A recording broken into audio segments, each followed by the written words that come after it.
Buenas tardes a todos. Siguiendo dentro del bloque 6 de Fisiología Digestiva, vamos a ver ahora el segundo tema de motilidad del aparato digestivo. Bien.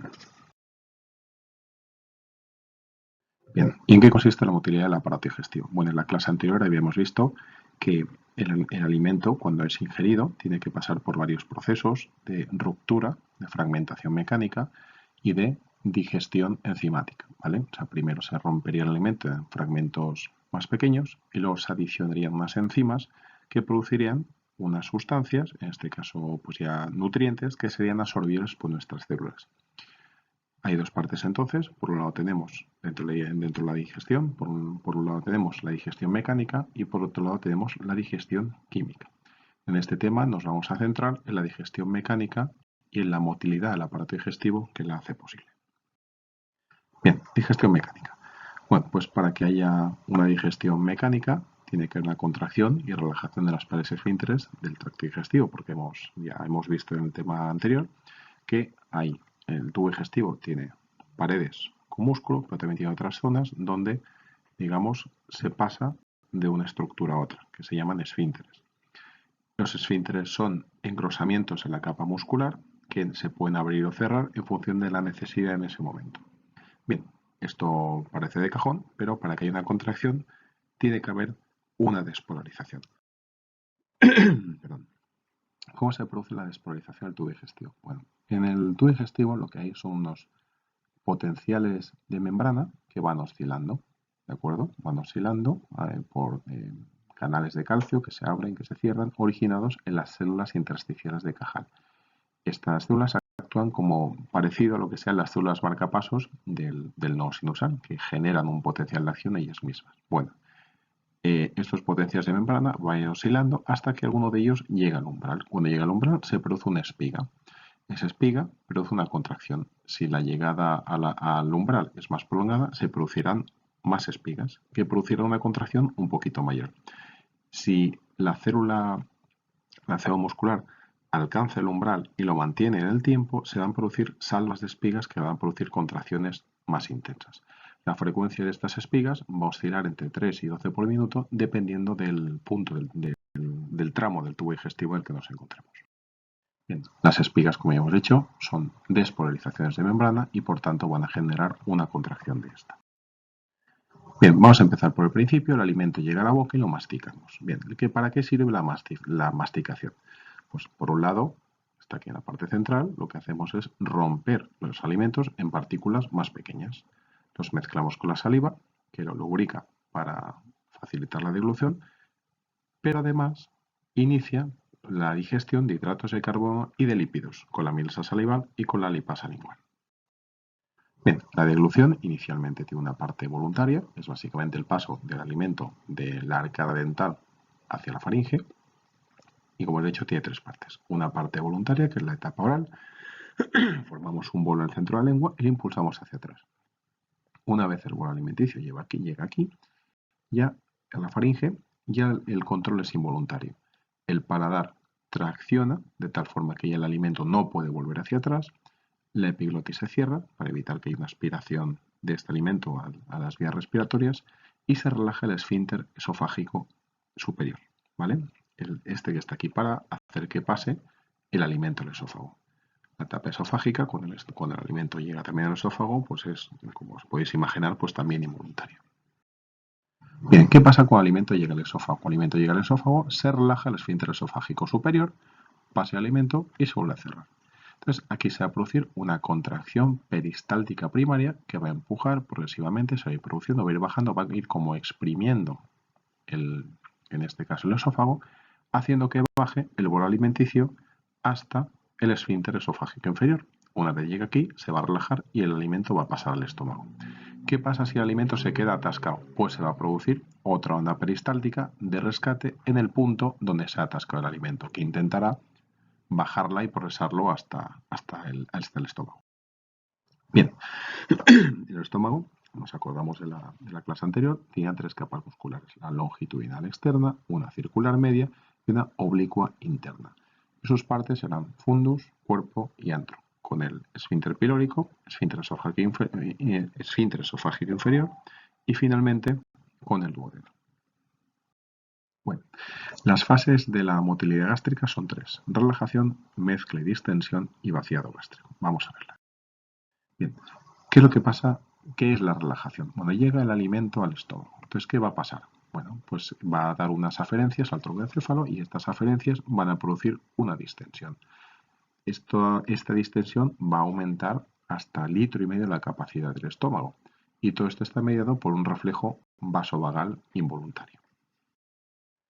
¿Qué va a pasar después? Pues bueno, va a empezar a haber una especie de contracciones vigorosas que se originan en la zona media y que lo que van a hacer es, van a ir contrayéndose en dirección al píloro, van a ir produciendo fragmentación del alimento y lo que van a hacer es que progresivamente cuando la contracción llegue a este punto, van empujando al píloro sustancias que están aquí en el antro, llega aquí, se contrae el píloro, llega a la contracción contra el píloro y el alimento es retropulsado hacia atrás. Y otra vez volvemos a empezar. De esta forma, ¿qué es lo que conseguimos? Que haya una mezcla homogénea, que se produzca fragmentación de las partes gruesas y que solamente las pequeñitas puedan pasar a través del píloro. Durante el ayuno también hay contracciones gástricas, lo que se conoce como complejo mioeléctrico migratorio, que su función es de limpieza de residuos que hayan quedado de una comida previa. Por último, el vaciamiento gástrico, paso del quimo, o sea, del alimento ya parcialmente ingerido, al intestino delgado, en este caso al duodeno. Bien, ¿qué cosas estimula el vaciamiento gástrico? Primero, el volumen alimentario. Un aumento del volumen gástrico estimula su vaciado. ¿Por qué? Una distensión en la pared gástrica produce un reflejo que aumenta la bomba pilórica y nivelación del píloro. Por otro lado, la gastrina. La gastrina estimula la bomba pilórica y también facilita el vaciado gástrico.